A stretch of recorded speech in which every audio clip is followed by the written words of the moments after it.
करनाल में बारात की बस पर हमला, बदमाशों ने लाठी डंडों से तोड़े बस के शीशे, दूल्हे दुल्हन को काटने पड़े थाने के चक्कर। भिवानी की बॉक्सर नूपुर बनी गोल्डन गर्ल, वर्ल्ड गेम में जीता गोल्ड मेडल, वर्ल्ड रैंकिंग में नंबर 2 की बॉक्सर को हराया।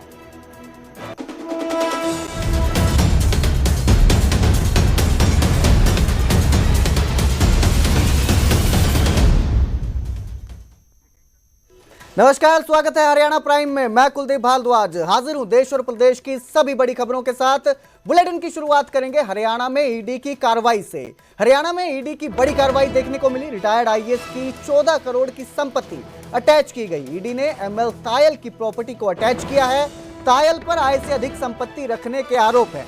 मनी लॉन्ड्रिंग कानून के तहत यह कार्रवाई की गई है। पूर्व सीएम हुड्डा के प्रिंसिपल सेक्रेटरी जो है वो तायल रहे हैं। तायल ने 6 मार्च 2005 से 31 अक्टूबर 2009 तक हरियाणा मुख्यमंत्री कार्यालय में काम किया था और बाद में 30 नवंबर 2009 से 31 दिसंबर 2014 तक भारतीय प्रतिस्पर्धा आयोग के सदस्य रहे हैं और अब इन्हीं पर ईडी की कार्रवाई देखने को मिली है। बड़ी कार्रवाई ईडी की देखने को मिली है। ईडी ने एमएल तायल की 9 प्रॉपर्टी को अटैच किया है। तायल पर आय से अधिक संपत्ति रखने के आरोप हैं। मनी लॉन्ड्रिंग कानून के तहत यह कार्रवाई की गई है। आपको बता दें कि तायल जो है वो पूर्व सीएम हुड्डा के प्रिंसिपल सेक्रेटरी रहे हैं। तायल ने 6 मार्च 2005 से 31 अक्टूबर 2009 तक जो है सेवाएं दी हैं। हरियाणा मुख्यमंत्री कार्यालय में काम किया था और बाद में 30 नवंबर 2009 से 31 दिसंबर 2014 तक भारतीय प्रतिस्पर्धा आयोग के सदस्य रहे हैं और अब उन्हीं पर यह कार्रवाई देखने को मिली है। ईडी की कार्रवाई देखने को मिली है और उनकी 9 संपत्तियों को अटैच किया गया है। एमएल तायल पर यह बड़ी कार्रवाई हरियाणा में ईडी की कार्रवाई हुई है।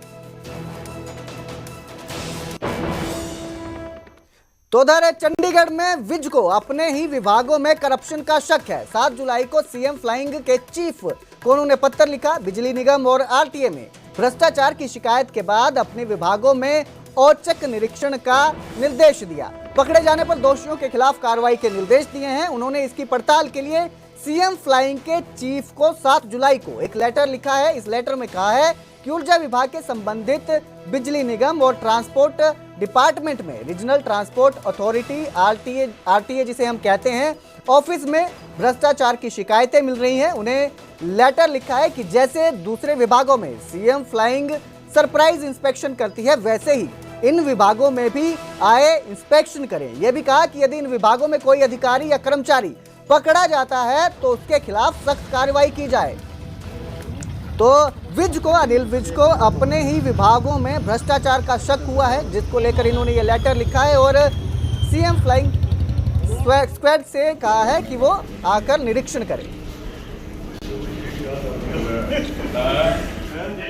तो उधर गुरुग्राम में पंचायत में बिलख कर रोने का मामला सामने आया। मानेसर की मेयर कैबिनेट राव मंत्री पे जो है उन्होंने आरोप लगाए हैं। राव नरबीर सिंह पर उन्होंने आरोप लगाए हैं और कहा कि मेरे पति पर झूठा मुकदमा दर्ज करवाया गया है।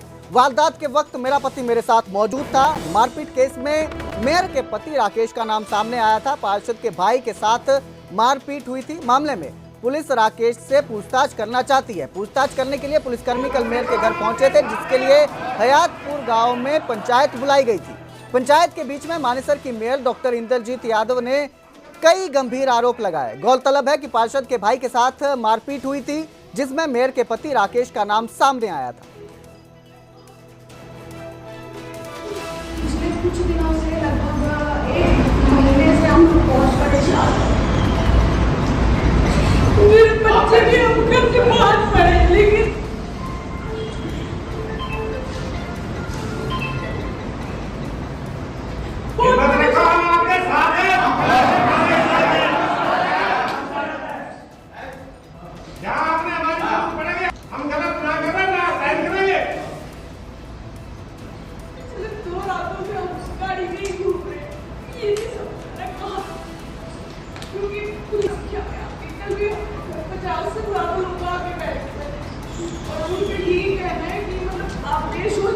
ये चीज हमारे साथ पहले भी हो चुकी है। जिससे हम गलत ना करें ना साइन करेंगे। पिछले 2 रातों में गाड़ी में ही घूम रहे हैं।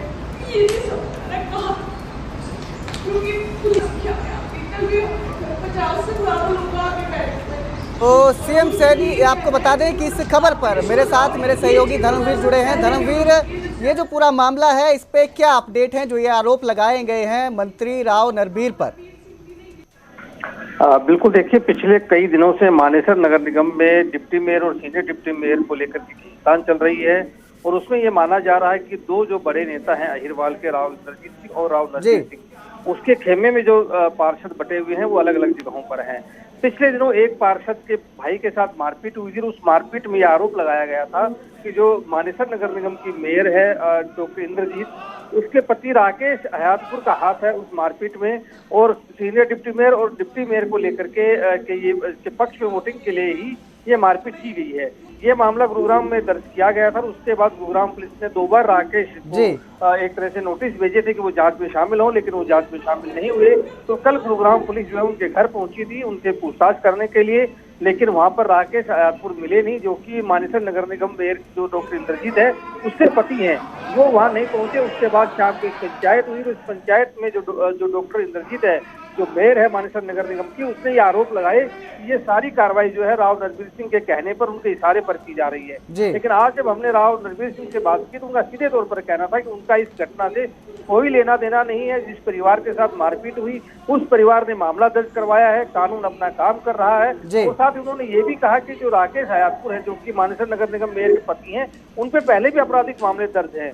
तो ये कानून के बीच का और एक जो मामला दर्ज हुआ उसके बीच का मामला, इसमें मेरा कोई लेना देना नहीं है। उन्होंने साफ तौर पर इनकार कर दिया। लेकिन जो मानेसर नगर निगम की मेयर है डॉक्टर इंद्रजीत, वो लगातार ये आरोप लगा रही कि राव नरबीर के इशारे पर उनको परेशान किया जा रहा है। जी बिल्कुल बिल्कुल धर्मवीर। तो आरोपों के बाद मंत्री राव नरबीर सिंह ने कहा है कि मामले में उनका कोई लेना देना नहीं है। बहुत बहुत शुक्रिया इस तमाम जानकारी के लिए धर्मवीर। तो अब जो है इस पे क्या होता है ये देखना पड़ेगा, क्योंकि राव नरबीर ने इन आरोपों को खारिज कर दिया है।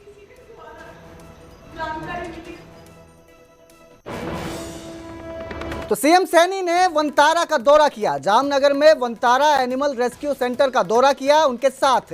इस दौरान केंद्रीय मंत्री मनोहर लाल भी साथ रहे। गुरुग्राम में 10,000 एकड़ में जंगल सफारी बनेगी। जंगल सफारी में विभिन्न प्रकार के जंगली जीव होंगे। आधुनिक और टिकाऊ तकनीक का इस्तेमाल किया जाएगा। पर्यटन और जैव विविधता में संरक्षण को बढ़ावा मिलेगा। ये जो पहल की जा रही है सीएम सैनी की तरफ से। परियोजना के बारे में जानकारी प्राप्त करने और इसके विजन को आकार देने के लिए मुख्यमंत्री नायब सैनी, केंद्रीय मंत्री मनोहर लाल और पर्यावरण, वन और वन्य जीवन मंत्री राव नरबीर ने हाल ही में गुजरात के जामनगर में वनतारा का दौरा किया, जो एक विश्व स्तर पर प्रशंसित संरक्षण सुविधा है।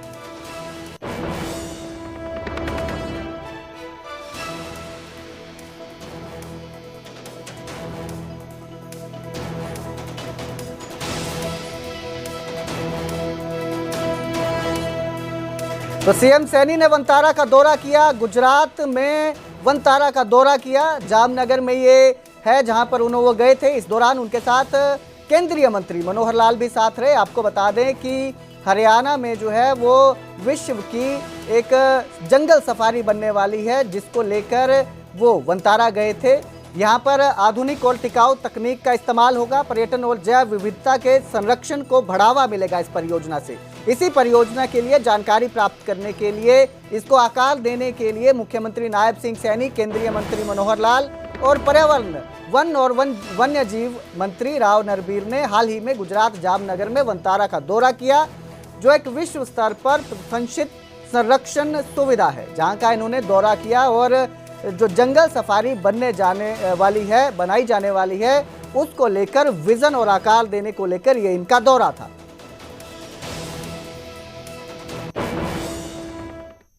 करनाल में बारात की बस पर हमला कर दिया गया। बदमाशों ने लाठी डंडों से बस का शीशा तोड़ा। बस में सवार बारातियों के साथ मारपीट की। यही नहीं, दूल्हे और दुल्हन को इस मारपीट की वजह से थाने के चक्कर लगाने पड़े। मामले में कार्रवाई के लिए थाने के बाहर इंतजार करना पड़ा। दरअसल बारात करनाल के भोला माजरा से मेरठ गई। सब कुछ ठीक ठाक था। वो वापस अपने जिले करनाल में पहुंच गए थे।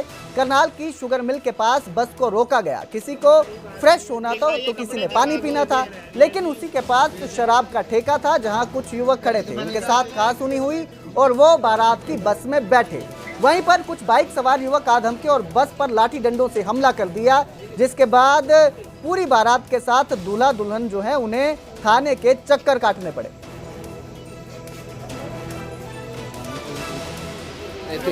बाबूजी सीता माई के पास भोला खालसा इनका गांव पड़ता, वहाँ से सुबह बारात उठाई थी मैंने, और सुबह बारात उठा के मेरठ ज़िले में गया था जी मैं। तो अब मेरी वापसी थी, ये मेरे पीछे लगे जी शुगर मिल पे से। मैंने गाड़ी रोकी नहीं, मैं क्या फ़ायदा भाई, क्यों रोला करो मेरे साथ में। ना तू गाड़ी रोक। फिर भी बाइक उन्होंने अड़ा दी यहाँ मेरठ रोड पे जी, ताऊ देवीलाल चौक पे जी। और आगे अड़ा दी, मैंने गाड़ी रोकनी पड़ी जी, मैं कभी ऊपर चढ़ जा दिक्कत हो जाए, मेरे सिर हो जाएंगे ये। भैया बारात कहाँ से कहाँ गई थी, क्या पूरा मामला है? भैया यहाँ से बोला से मेरठ बारात गई थी हमारी। तो यहाँ हमारे बाराती जिस टाइम लौट के आए उस टाइम उन्होंने वारदात कर दी। मैं तो उस टाइम मुजफ्फरनगर था, जिस टाइम मेरे पास कॉल गई भैया ऐसे ऐसे वारदात होगी बस के ऊपर, भाई बस सारी फोड़ दिए। अरे हमारे जो कई आदमी को भाई तलवार मारी, गंडासी मारी, ये बोला, और मेरे भैया से पैसे भी लूटे गए। एक सोने की चैन उसकी 3 तोले की वो भी लूट ली। मेरठ रोड से जो पुल है उससे नीचे उतरे तो वहाँ पे ठेका है, वहाँ पे ये बाथरूम के लिए उतरे। कुछ वहाँ लड़के शराब वगैरह बियर वगैरह पी रहे थे, उनके साथ उनकी कार सुनी हुई थी। इस बात को लेकर रंजिश रखते हुए मेरठ रोड पे चले गए, तभी वो झगड़ा बना। गोहाना के गांव खंदराई में दूल्हे और बारात की पिटाई का मामला सामने आया है, जहां विवाह समारोह के दौरान 3 गाड़ियों में अज्ञात बदमाशों ने दूल्हे और बारातियों से मारपीट कर दी।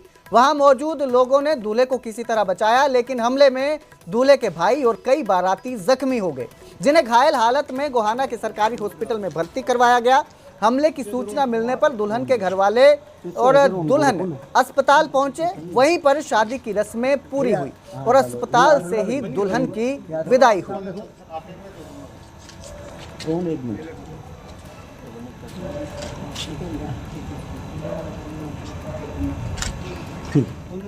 एक श्रीमंत नाम भी नहीं आता उनका।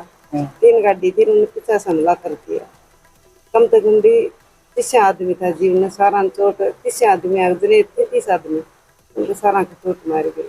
कौन थे? पता नहीं कौन थे जी, बाहर के, यहाँ के नहीं थे। कल जी हम तो उन लड़की की गोद भराई कर रहे थे, हमको पता नहीं क्या हो रहा है, तो हम जैसे गोद भराई के निकले ना दूध पिलाने के लिए, तो वहाँ मार पिटाई हो रही थी।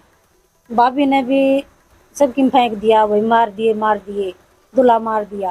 यहाँ से लड़के गए, उनकी मार पिटाई कर दी। एक लड़का दूल्हे को नीचे गिर के ऊपर पड़ गया, जो उसकी टांग तोड़ दी दोनों, वो मेडिकल में आएगी। तो दूल्हे को मारा है? दूल्हे को भी मारा है। दूल्हे को बचाने के लिए वो लड़का ऊपर पड़ गया, अब दूल्हे को मारेंगे जान से।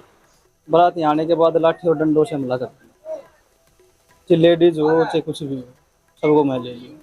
सबको मारे? कितने लोग थे मारने वाले? कम से कम 30-35। कितनी गाड़ियों में आए थे? 3 गाड़ी। 3 गाड़ी यहाँ पे आई थी और भी और गाड़ी भी बारात आई थी आपके यहाँ? हाँ बारात आई थी। 3 गाड़ी थी, एक श्रीमंत नाम भी नहीं आता उनका। 3 गाड़ी थी, उन्होंने 50 हमला कर दिया। पानीपत से दरिंदगी और वहशीपन की एक खौफनाक तस्वीर सामने आई है, जिसने पूरे समाज को अंदर तक हिला दिया है। पानीपत स्टेशन पर एक महिला को खाली ट्रेन में ले जाकर उसके साथ कई लोगों ने दुष्कर्म किया। कितने लोग? 4 थे। ट्रेन में एक अकेली महिला और 4 दरिंदे, एक एक कर उन हैवानों ने उसके जिस्म को नोचा। वो विरोध करती रही, गुहार लगाती रही, दया की भीख मांगती रही, लेकिन उन दरिंदों को दया नहीं आई। एक एक करके आ रहे थे, मना भी कर रही थी। मैं उठी भी थी गेट लगाने के लिए, पर मेरे में इतनी जान नहीं थी, इसलिए वो गेट में लगा नहीं पाई। बाहर निकलने की भी सोच रही थी, बाहर भी नहीं निकलने दिया मुझे। 4 दरिंदों ने दुष्कर्म करने के बाद उस महिला को रेलवे की पटरियों पर फेंक दिया। उसी वक्त वहां से दूसरी ट्रेन गुजर रही थी। महिला ने बचने की कोशिश की तो उसका पैर पटरियों के बीच फंस गया और ट्रेन ऊपर से गुजर गई। गंभीर हालत में उसे पीजीआई रोहतक रेफर किया गया, जहां उसका बायां पैर काटना पड़ा। अब पीड़ित पति इंसाफ की गुहार लगा रहा है। और वो सोनीपत में रेलवे ट्रैक पर रात में कुछ गलत काम हुआ और वो रेलवे ट्रैक पर फेंक दी और उसको उठने चलने में वो ट्रेन की चपेट में आकर उसका पैर कट गया। दरअसल महिला का घर में पति से झगड़ा हुआ था। वो पति से नाराज थी और 23 जून को मायके जाने के लिए गुस्से में घर से निकली थी। उसे इस बात का थोड़ा भी एहसास नहीं था कि बाहर हैवानों की टोली घूम रही है। दरिंदे अपने शिकार की तलाश में घात लगाकर बैठे थे। वापस घर छोड़ने का झांसा देकर वो उसे ट्रेन के खाली डिब्बे में ले गए। इसलिए मैं आज तक नहीं निकली घर से। ये मुझे मारते रहे, पीटते रहे, मैं कभी नहीं निकली घर से बाहर। यहाँ तक कि पापा भी बुलाते रहे, बेटा यहाँ आ जाओ, शादी में आ जाओ। मैं वहाँ भी नहीं जा पाई, विद्यार्थ में भी नहीं जा पाई, कहीं नहीं जा पाई। मैं घर में बंद के रह गई। जब निकलने की सोची तो सामान भी मैंने वही रख दिया ट्रक में। मैंने कहा लेके चलूंगी इसको, मेरे में इतनी ताकत नहीं लग रही। महिला के साथ ये सब पानीपत में रेलवे स्टेशन पर एक ट्रेन में हुआ। वो पानीपत छोड़कर अपने मायके जा रही थी। ट्रेन की चपेट में आने के बाद पानीपत जीआरपी ने उसे नागरिक अस्पताल में भर्ती करवाया, जहां से उसे रोहतक पीजीआई रेफर कर दिया गया। हादसे में पैर गंवा चुकी महिला अब इंसाफ के लिए सबके सामने आई है। पानीपत रेलवे स्टेशन पर महिला से गैंगरेप की खबर से प्रशासनिक महकमे में खलबली मच गई है। मामले में एसआईटी बना दी गई है। वहीं जिला पुलिस और सीआईए मामले की जांच में जुट गई है। हमने पीजीआई में अपने टीम भेज रखी है उसकी जो भी इन्वेस्टिगेशन के लिए।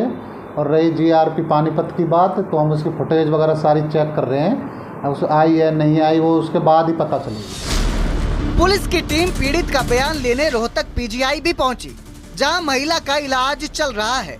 महिला के घर से निकलने के बाद पति ने पुलिस में गुमशुदगी की रिपोर्ट दर्ज करवा रखी थी, लेकिन महिला से गैंगरेप की वारदात सामने आने के बाद पूरा परिवार सदमे में है। सवाल उठता है कि दरिंदे कब तक पुलिस की गिरफ्त में आएंगे? आखिर कब तक पीड़ित महिला को इंसाफ मिलेगा? रोहतक से दिनेश कौशिक के साथ पानीपत से सुमित भारद्वाज की रिपोर्ट, न्यूज़ 18 पंजाब हरियाणा। तो उधर एसवाईएल की बैठक पर मंत्री महिपाल ढांडा का बड़ा बयान सामने आया है। उन्होंने कहा कि हर बार फैसला टाला जाता है। एसवाईएल पर राजनीति बंद होनी चाहिए। कल दिल्ली में एसवाईएल पर बैठक होगी। सीएम भगवंत मान और नायब सैनी इस बैठक में शामिल होंगे। केंद्र की अगुवाई में यह बैठक होगी। तो बड़ा बयान सामने आया है। मंत्री महिपाल ढांडा का यह बयान है और उन्होंने कहा कि एसवाईएल को लेकर हर बार जो है वो फैसला टाल दिया जाता है। एसवाईएल पर राजनीति अब नहीं होनी चाहिए, एसवाईएल पर राजनीति बंद होनी चाहिए। इसके साथ ही उन्होंने बताया कि कल दिल्ली में एसवाईएल पर बैठक होनी है, जिसमें केंद्र के साथ बैठक होने वाली है। हरियाणा, पंजाब दोनों राज्यों के मुख्यमंत्री इस बैठक में शामिल होंगे। क्या उम्मीद जताई जाए कि इस बैठक से हल निकलेगा? ढांडा साहब, आज नहीं तो कल निकलेगा। बिल्कुल, उम्मीद पर सभी चलते हैं और ये तो हमारा हक है। माननीय न्यायालय ने हरियाणा के हित में, हरियाणा के हक में, हरियाणा की समस्याओं को ध्यान में रखते हुए जो बंटवारा हुआ था उसका स्ट्रिक्ट निर्णय दिया हुआ है और उसके हिसाब से हरियाणा को उसका पानी मिलना चाहिए। कई दौर की मीटिंग हुई हैं, हर बार माहौल और निर्णय वो टाले गए हैं और माहौल सार्थक होता है, सकारात्मक होता है, मगर निर्णय कुछ नहीं निकलता है।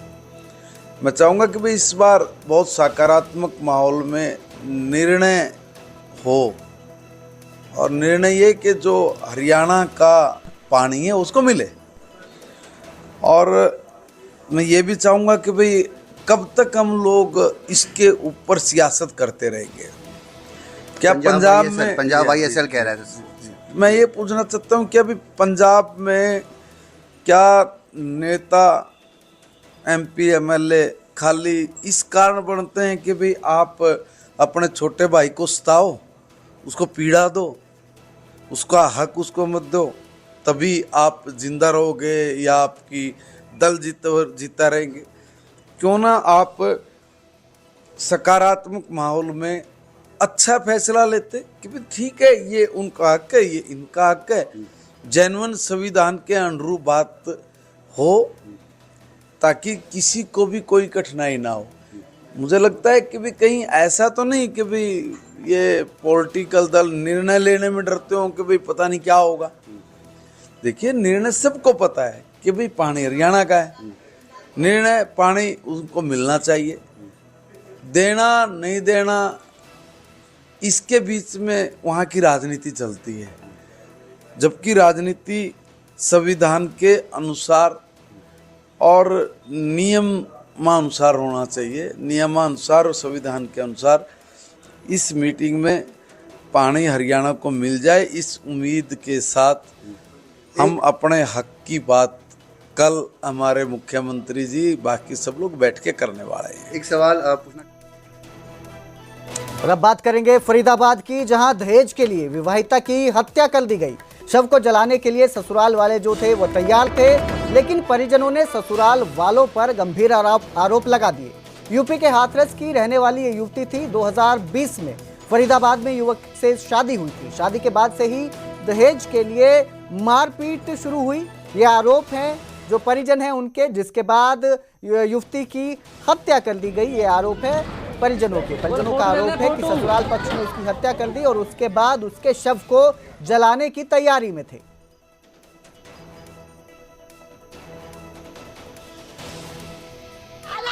दीपक शर्मा पाठ करी मैं तेज वीर के बेटा के संग बेदगांव कॉलोनी है जे पल्ला की से गली नंबर 3 जी। बाएगी 5.5 साल। मेरी बेटी को डेढ़ साल तो रखो अच्छी तरीका से। उसके बाद वाने मार वो पीक वो बाके दहेज मांगो जी तू पे पियत ना लाई तेरे बाप ना दो बेड पे सो जाती मेरी बेटी बेड पे धरती पे फेंक दे तू तेरे बाप ने ना दो नीचे से पति का पत्नी का दर्जा कभी नहीं दिया गया। पत्नी का दर्जा उसने कभी नहीं। गाड़ी दे दो फ्रीज नहीं दिया ते पैसे लेके आ तब रखूंगा अच्छे से तुझे। इनके जो लड़की के परिवार वाले हैं इनकी स्टेटमेंट ले ली हमने अपनी और पोस्टमार्टम वगैरह करा दिया है। तो सब दर्जन के जो कागजात वगैरह हैं वो हम हासिल करेंगे और उसके बाद पोस्टमार्टम रिपोर्ट में अगर कुछ आता है वहाँ डिस्चार्ज समरी का देखते हैं कि उसमें डॉक्टर साहब ने किस वजह से क्या लिखा है, क्या इलाज हुआ है, संडे था इस वजह से ली नहीं जा सकी वो। तो दोनों चीज़ों का मिलान करने के बाद अगर जो भी कुछ आता है तो हम जो कार्रवाई बनती है वो करेंगे।